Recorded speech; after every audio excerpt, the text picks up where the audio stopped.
외교 안보만 있지 교육은 없는 거 아닌가. 그렇지 않습니다. 이게 저는 딱 보면서 이거 MB의 747인데? 나랑 똑같은 거네.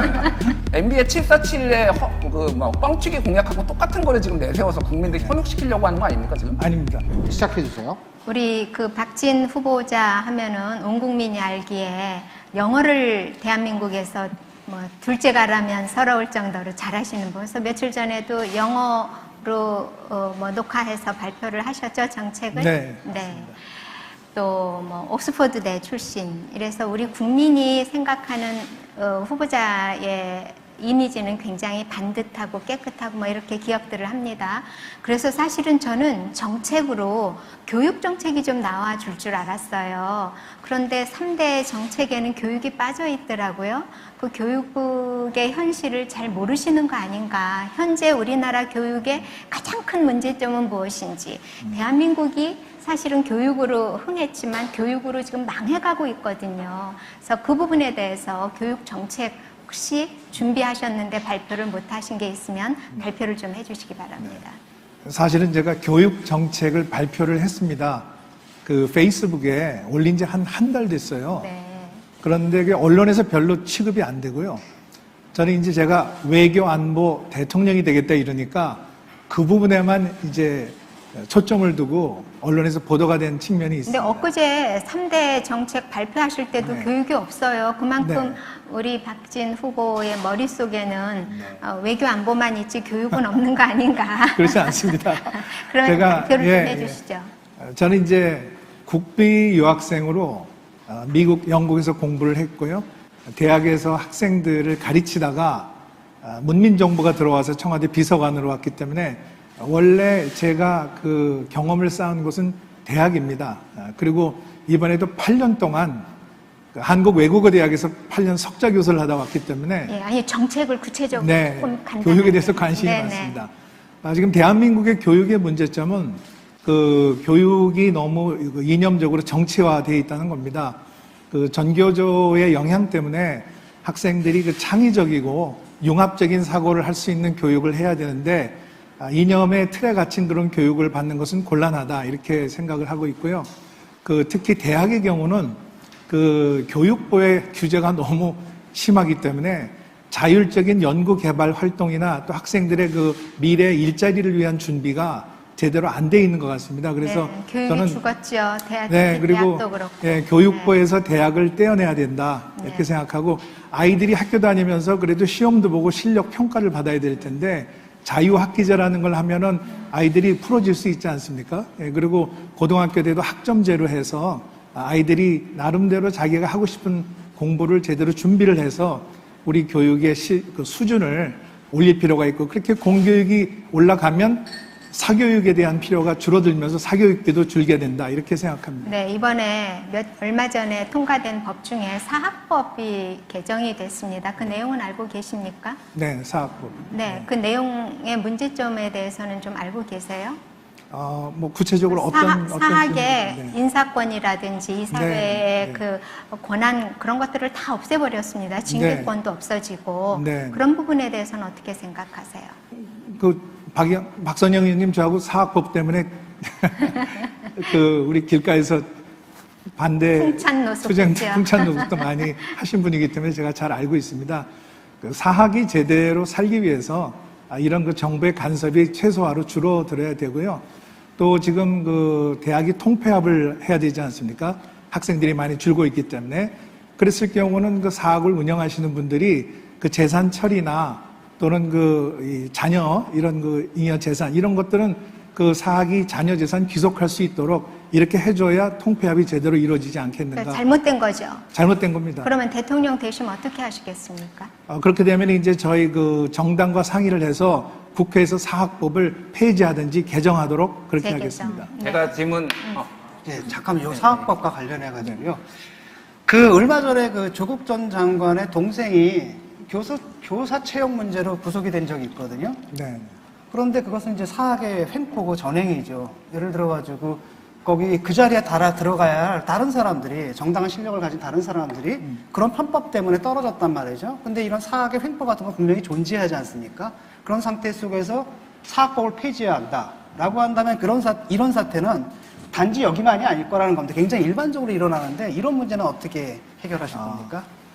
뭐 잘못된 부분은 개정을 하든지 해야 되겠죠. 그리고 그 사학 내부에서 일어나는 이런 그 비리나 또 불공평한 것들은 그 개선을 해 나가야 되겠습니다. 그 비리의 핵심적인 게 채용 비리잖아요. 네. 그렇죠? 그 지금 젊은 청년들이 가장 그 불공정하다고 생각하고 분노하고 있는 부분 아니겠습니까? 그러니까 그래서 이제 사학법 중에서 그런 부분들이 지금 들어가 있는 거거든요. 근데 그걸 네. 폐기를 해버리시면은 지금 그 사람들이 저지르는 그 채용 비리 같은 거 그냥 다 허용해주자. 사학의 자율권이라 이름하에. 그거는 아닙니다. 그건 누가 봐도 상식적으로 그런 채용 비리 같은 것은 없어져야죠. 근데 그건 사학법이 아니더라도 그것은 그 학교 운영에 있어서 그 아주 기본적인 원칙이다. 문제는 그런 비리가 그냥 일과적인 게 아니라 하나의 시스템 속에서 벌어지는 비리라는 거거든요. 그러니까 그 시스템을 고치려는 어떤 다른 대안이 있어야지 그걸 폐기한다라든지 해야 될 텐데 네. 그 대안 없이 폐기만 해버리면 그런 시스템이 계속 온전하는 거 아닙니까? 네. 그거는 뭐 교육 그 정책의 방향과 또 대학 내부의 그 자정 기능에 달려 있다고 생각을 합니다. 그래서 다른 법으로도 얼마든지 질문 좀 가능하고요. 드릴게요. 네. 그 메인 그 공약을 보니까 5 3개를 내세우셨더라고요. 네. 이게 저는 딱 보면서 이거 MB의 747인데? 똑같은 거는 경제 성장률 5%, 국민 소득 5만 달러, G7에서 G5를 향해 이거 맞죠? 네, 맞습니다. MB 이명박 후보가 그때 그러니까 경제 성장률 7%, 4만 달러, G7 이거 카피하신 거 아닙니까 일단? 아닙니다. 제가 그 고민해서 만든 겁니다. 왜냐하면 지금 우리 그 잠재 성장률이 한 2.1% 되거든요. 예. 그리고 내년도 성장 전망이 3%고요. 어제 한국경제연구원에서 나온 거는 3.9%가 나왔습니다. 그 이야기는 한국이 잠재 성장률은 있는데 성장력은 지금 제대로 경제가 뭔가 안 돌아가고 있다는 겁니다. 그래서 자본 증가율을 늘리고 생산성을 늘리면 저는 충분히 우리가 5%까지 갈 수 있다. 제가 이제 궁금한 거는 MB 이명박 대통령은 747 내세웠지만 어느 거 하나도 달성을 못했어요. 그래서 제가 진짜 궁금해서 지금 대한민국의 소득이 3만 달러가 좀 넘는데 3만 5천 불. 예, 5천인데 5년 안에 5만 달러로 정말 만드실 수가 있는지 그리고 G7도 아직 못 들어갔는데 G5로 들어가면 어떤 나라를 제끼고 도대체 들어가신다라는 건지 그리고 지금 대한민국 정도의 경제 규모를 가진 나라 중에 5% 성장률을 보이는 나라가 전 세계 하나도 없습니다. 근데 어떻게 이거는 MB의 747의 뻥튀기 공약하고 똑같은 거를 지금 내세워서 국민들 현혹시키려고 하는 거 아닙니까 지금? 아닙니다.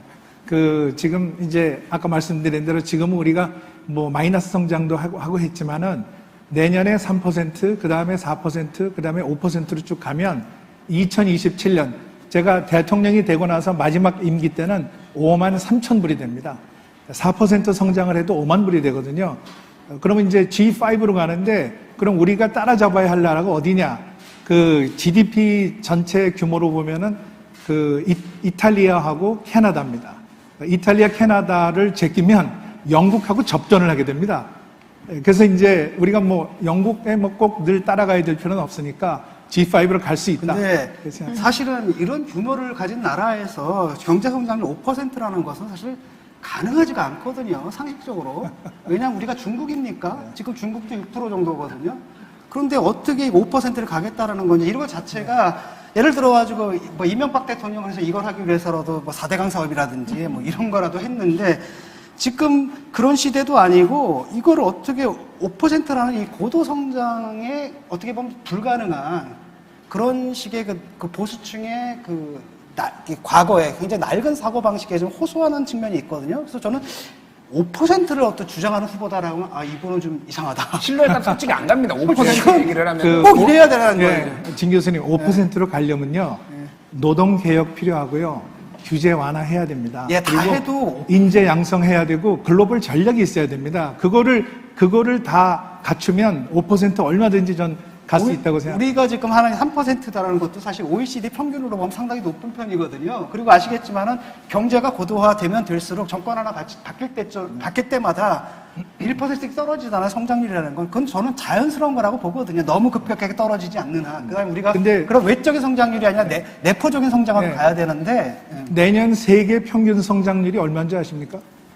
4%입니다. 그러니까 그건 문제는 뭐냐면 그러면 코로나로 인한 코로나 기저 때문에 효과죠. 예, 그러니까 코로나로 우리도- 인한 기저 효과고 그러니까 10% 나올 수 있죠. 우리도 코로나19를 빨리 극복을 해야 되는데 그러려면은 백신 접종이 가장 핵심. 그러니까 이 5%라는 게 그럼 코로나 효과로 인한 기저 효과로 그렇죠. 해서 5%라는 겁니까? 아니면 일반적인 5%라는 겁니까? 물론 코로나를 극복을 해야 되겠지만 일반적으로 볼 때 아까 제가 말씀드린 것처럼 우리 자본 증가율과 생산성이 2.5%씩 올라가면 되고요. 지금 문제는 뭐냐면 인구 절벽 때문에 저출산 고령화 때문에 노동 증가율이 마이너스 0.5입니다. 그러니까 이거를 0%까지 올리면 두 개를 합해서 5% 만들 수 있습니다. 다른 후보님에게서 주제인데요. 공약을 보게 되면 다른 주제 넘어가면 안 될까요? 하나만. 하나만? 네. 네. 다른 후보들과 달리 사회적 양극화에 대한 해법이 없어요. 이상하죠? 네. 제 공약을 그동안에 이제 소상공인 자영업 대책에 대한 공약, 그리고 청년 일자리, 그리고 이제 경제 성장에 대한 공약을 쭉 했는데요. 거기 보면은 우리나라를 지금 가장 양극화로 만든 바로 그 정책이 소득 주도 성장이라고 생각을 합니다. 소득을 올리면 성장이 올라가겠다. 이건 저는 아주 잘못된 이론이고 오히려 소득이 줄어들고 일자리가 없어지고 양극화가 심화되기 때문에 이런 기본적인 철학과 정책을 바꾸지 않으면 아까 말씀드린 대로 5%로 갈 수가 없다. 근데 그 부분에 대해서는 저는 아주 굉장히 심각한 문제로 받아들이고 있습니다. 하십시오. 공약 중에 통일에 관한 그 공약이 하나 네. 있으시더라고요. 네. 그 내용을 보니까 남북한 주민의 자유 선택에 따라서 통일을 하는 방식을 택하겠다 이렇게 하셨어요. 네. 외형적으로 보면 굉장히 아름다운 문구죠. 그런데 자유로운 선택을 하려면 정보가 들어가야 됩니다. 그리고 자유민주주의의 시민은 기본적으로 well-informed citizen 아니겠어요? 공부하셔서 아시겠지만 정보가 제대로 들어가야 제대로 된 판단을 하는데 북한은 지금 그 철옹성처럼 되어 있어서 아무런 정보가 하나도 들어가지를 못해요. 그래서 저 체제가 유지되는 것이고, 그런데 어떻게 남북한 주민이 자유의사로 통일 방향이라든지 통일 방식이라든지 이런 거를 선택하고 결정할 수 있겠습니까? 네. 우리는 민주주의를 하고 있기 때문에 국민들의 자율적인 선택이 가능한 나라 아니겠습니까? 네. 북한은 지금 그게 불가능하죠. 지금 우리 박 교수님 말씀대로 북한이 세계가 어떻게 돌아가는지 제대로 알지 못하고 있고 세뇌와 공포로 살아가고 있는 주민들 아닙니까? 그렇기 때문에 북한이 필요로 하는 정보를 유입을 시켜야 되는데 이 정보에서 대북 전단 금지법을 일방적으로 밀어붙여가지고 기본적인 표현의 자유와 북한 주민들의 알 권리를 완전히 막아버리지 않았습니까? 차단했죠. 저는 그건 정말 잘못됐다고 생각을 합니다.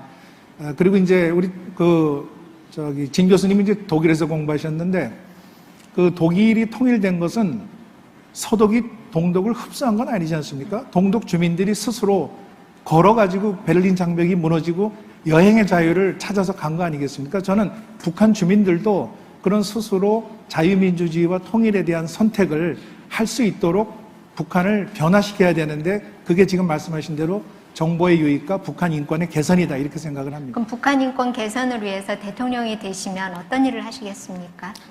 지금 우선 북한 인권재단 이거 제대로 네. 지금 움직이지 않고 있고요. 예. 저희들이 그렇게 야당으로 있으면서 이야기를 했는데 차일피일 미루다가 지금 이렇게 됐습니다.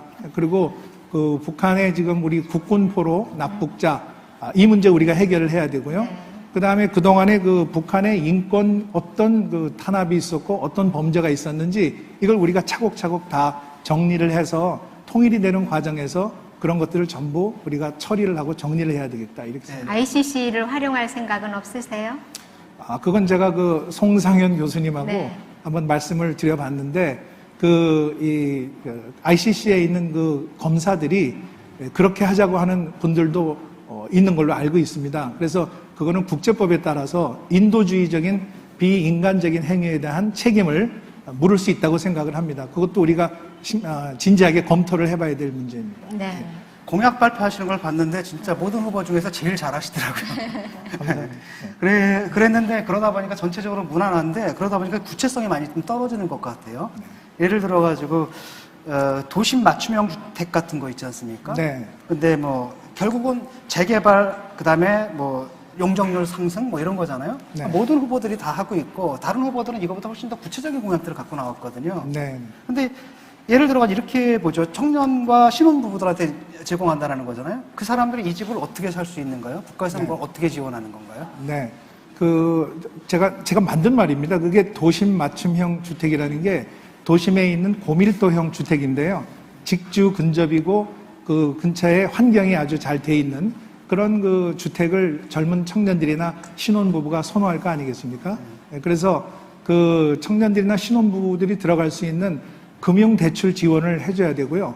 또 그 다음에 만약에 거기서 아이를 낳아서 기른다고 하면은 그것을 그 정부가 임대를 해줘서 10년, 20년 동안 살 수 있는 그런 그 탄력적인 그러니까 운영을. 다른 후보들 같은 경우는 예컨대 뭐 그 집값의 80%를 임대해 준다라든지, 빌려준다라든지, 그걸 갖다가 몇 년에 걸쳐서 상환한다라든지 이런 네. 구체적인 그 공약들이 있거든요. 근데 네. 그 후보님에게는 그런 게 안 보여서. 네, 저는 뭐 숫자는 안 집어넣습니다만은 그 정부에서 얼마든지 그걸 지원할 수 있는 전문가들의 그 분석이 나올 수 있다고 생각을 합니다. 그래서 10년, 20년, 30년을 걱정하지 않고 살 수 있도록 그런 그 금융 대출과 재정 지원 이런 것들이 이루어져야 되겠습니다. 제가 좀 질문 드릴게요. 그 후보님 그 외교 안보 정책을 보니까 쿼드에 참여하겠다라고 말씀하셨어요. 네. 쿼드에 참여를 하고 중국의 부당한 간섭을 거부하겠다라고 해서 네. 사실상 이제 친미 약간 반중 노선을 사실상 취하겠다라고 하는데 지금 한국이 아시겠지만 수출을 제일 많이 하는 30%를 중국에 하고 있고 네. 예전에 사드 보복이란 것도 사실상 있었잖아요. 네. 이렇게 해서 반중 노선을 이런 식의 노골적으로 취하면은 이게 나중에 무역 보복이 되면은 이걸 어떻게 해결을 하시겠습니까? 네. 저는 반중은 아닙니다. 중국과 실리적인 공전을 하자는 거죠. 쿼드 들어가면은 반중하겠다라고 사실상 중국이 아닙니다. 받아들이겠죠. 아닙니다. 쿼드는 아시다시피 민주주의 국가의 연합체고요. 트럼프 행정부 때는 그 중국을 견제하기 위한 안보적인 의미가 강했지만 지금 바이든 행정부에 들어와서는 민주주의의 가치를 지킨다고 하는 가치 측면이 훨씬 더 강조가 되고 있습니다. 그래서 저는 대한민국이 쿼드에 들어가지 않을 이유가 없다고 생각을 합니다. 민주주의, 시장경제, 근데, 인권, 법치주의이기 때문에. 예, 그런데 한국이 쿼드에 들어간다고 해서 중국을 견제하고 거기 그 나라들이 5나라들이 합해서 중국을 코너로 몰기 위해서 간다. 그거는 근데 아니죠. 저는 그렇게 생각하거든요. 트럼프가 등장하고 그다음에 바이든이 등장했더니 쿼드의 성격이 어느 날 갑자기 화학적으로 확 변했다. 그 말이 안 되는 얘기고요. 두 번째로는 뭐냐면은 그렇게 본인은 생각하실지 몰라도 중국에서 그렇게 생각하겠냐라는 거고, 사드 때 봤거든요. 우리 동네에 있던 슈퍼마켓들 그 중국 관광객들 상대하던 다 문 닫았어요. 근데 쿼드는 또 차원이 다른 문제라는 겁니다. 이거는 그 지금 미중 간의 갈등 속에서 굉장히 예민한 문제고, 중국이 이건 보복을 할 것은 100% 확실하거든요, 저는. 근데 여기에 대한 대책이 있으신지. 네. 그 쿼드에 참여하는 것은 여러 가지 방법이 있을 수 있습니다. 쿼드가 그 백신 공급 개발을 원활히 할 수 있는 프로그램이 있고요. 그다음에 기후 변화에 대응하는 프로그램이 있고 신흥 기술을 확장시키는 그런 프로그램이 있는데 그건 우리 한국이 들어가면 다 우리 국익에 도움이 되는 프로그램이고요. 그 인도 태평양의 평화와 번영에 기여할 수 있는 거고, 아까 우리 김진일 대표님 물어보신 그러니까 거는 저는 중국의 예상되는 보복에 대한 네. 대책을 물어본 겁니다. 그리고 중국의 보복을 자꾸 말씀하시는데요. 그 중국이 우리와 같은 이런 지역에 살면서 아주 가까운 그 경제적인 파트너인 건 맞는데, 한국에 부당한 간섭을 하거나 과도한 보복을 할 때는 우리가 중국에 강력하게 항의를 하고 그걸 막아야죠. 왜 그러니까 우리가 늘 중국에 하는 걸 따라가야 됩니까? 아니, 그러니까 항의하고 나가는 건 좋은데 일단은 우리는 경제적 타격을 받는단 말이죠. 네. 그 의원님이 신난다, 항의하자 이런 거 좋은데 네. 실제로 타격해가지고 일자리가 사라지고 자기 직업 가게가 망하고 이런 사람들의 심정은 어떻게 되는 겁니까? 네. 그래서 그런 중국과의 마찰에서 오는 그 손해가 최소화되도록 우리 외교를 해야 되지 않겠습니까? 중국에 대해서 한국이 어떤 생각을 하고 여기에 대해서 반대를 하는 건지 설득을 시켜야죠. 그냥 중국이 보복한다고 해서 그게 당하고 있으면 바로 그 외교 되겠습니까? 때문에 우리 정부에서는 그 쿼드에 들어가는 것들을 상당히 모호하게 전략적 모호성을 취하는 거고, 저는 그게 합리적이라고 보거든요. 근데 왜 이걸 깨고, 그러니까 일부 보수층들이 신난다, 우리는 중국하고 맞짱 뜨는 사람이야, 자기들 심리적으로 좋을지 그건 아닙니다. 모르지만 오히려 한국이 쿼드에 들어가서 그 쿼드가 중국에 대해서 과도한 행동을 할 때 우리가 그것을 제어할 수 있는 기능도 역할도 있다고 생각을 해요. 그 그렇기 역할을, 때문에 하는데 그 기능을 여러 높여야 되죠. 코드. 네. 우리가 그러니까 코드가 네. 어떤 행동을 취해야 될 건가에 대해서 한국이 나름대로 거기에 의견을 제시하고 다른 나라를 설득할 수 있어야 됩니다. 네. 요즘도 해군 정복 입으십니까? 집에 있습니다. 네. 앞에 두 분은 군 면제자였고, 여기는 해군 장교 출신이시죠? 네, 40개월 근무했습니다. 네. 북한 핵. 이 문제 어떻게 해결하실 겁니까? 네, 북한 핵은 지금 벌써 NPT 탈퇴한 지 28년이 돼가지고요. 점점 더 악화되고 어려워졌습니다. 핵실험을 6번 하지 않았습니까? 거기에 대륙간 탄도탄에 잠수함 발사 탄도탄까지 있는 이런 상황이 됐어요. 레드라인을 이미 넘었습니다. 그렇기 때문에 전 방법은 두 가지라고 생각합니다. 북한에 대해서 유엔을 비롯한 국제사회의 공조를 통해서 압박과 제재를 해서 북한이 스스로 내가 이제 그럼 비핵화로 갈 테니 단계적으로 하든지 아니면 그 북한의 그 시설을 IAEA 공개를 해서 사찰을 받고 그다음에 제재를 완화해달라 이렇게 가든지 아니면 우리가 북한의 핵을 억제할 수 있는 우리의 대응책을 강구하는 수밖에 없다. 그 대응책 예. 강구에는 또 여러 가지가 있습니다. 예. 예를 들어가지고 저기 대형 시간이 차원에서 다 나오는 게 됐습니다. 시간이 다 됐기 때문에 인터넷에 올라온 질문 제가 하나 질문을 아쉬워요. 드리고 아쉽죠. 대충 시간을 보면 맞을 것 같은데요. 자, 이거 제가 그대로 읽지 않고 조금 표현을 변화시키겠습니다. 강남 국회의원을 알고 있는데 박 후보가 서민의 고통을 알 수 있을까라는 질문입니다. 예, 저는 뭐 강남 국회의원이기 이전에 그 정치를 하면서 가장 중요한 것은 어려운 분들을 어떻게 우리가 국회와 국가에서 도와드릴 수 있을까? 어떤 법을 만들면 이러한 그 국민들의 삶이 또 질이 올라가고 행복해질 수 있을까? 이런 걸 늘 생각을 하고 있습니다. 저는 과거에 종로에서 3선 국회의원을 하면서 강북 지역의 어려움을 제가 너무 잘 알고 있고요. 또 강남도요, 전부 무슨 잘 사는 사람만 있는 거 아닙니다. 저희 지역에도 구룡마을 같은 참 어려운 분들이 많이 살고 계시고 제가 거기를 찾아갈 때마다 제 눈을 보면서 눈물을 글썽이면서 얘기하는 분들이 많이 계세요. 그래서 저는 그런 분들을 정말 도와주고 싶고 우리 국회에서 그야말로 여야 간에 이러한 그 대한민국이 참 행복하고 잘 사는 나라로 만들기 위해서 서로 초당적인 노력을 기울여야 된다 이렇게 저는 생각을 하고 있습니다. 예. 여기에서 이제 그 질문 내용 중에서 이제 그런 질문을 하신 분의 의도도 제가 어떤 뜻인지 좀 알아가지고 제 질문 드린 건데요. 시간이 다 됐습니다. 자, 22분 동안 시간이 다 지났는데요. 22분 동안 수고하셨습니다. 예, 예. 수고하셨습니다. 고맙습니다. 수고했습니다. 감사합니다. 예.